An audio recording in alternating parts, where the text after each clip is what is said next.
Okay, come to page 43 and it's reading 14. Reading 14. Before you read,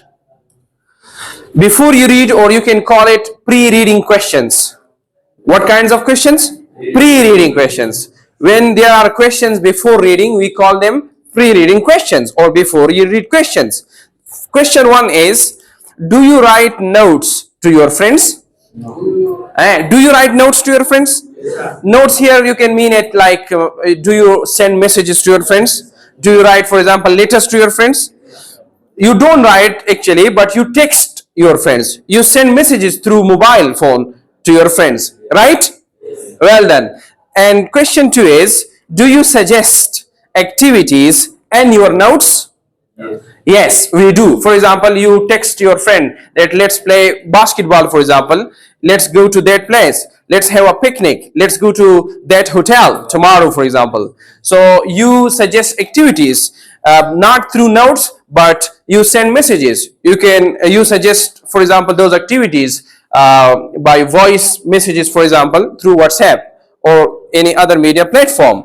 So in this reading activity, you will see that Gloria and Bob, they have written notes to each other. Okay, so let's come and read them. The first note is from Bob. You can see on the top there is Gloria written. It means that the addressee is Gloria.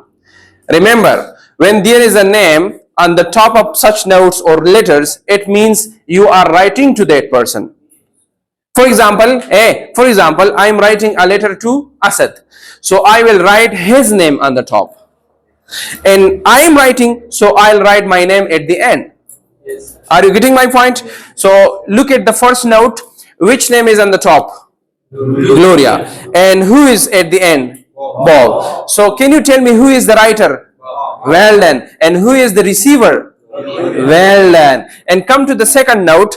Whose name is written on the top? Bob. And whose name is written at the end? So who's the writer here? Well done. And who's the addressee?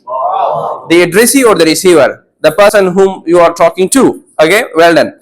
So read it now. Let's play tennis today after school. Gloria tada Bob sawai. Let's play tennis today after school. The reading like patawajo aur land the questions de jawab na hobe aur koi ha. Activity with the suggest click on. You know already the meaning. Like for example, let's play tennis today after school. After school means when the school is off, for example. And you can mean it like late afternoon or in the afternoon. Okay.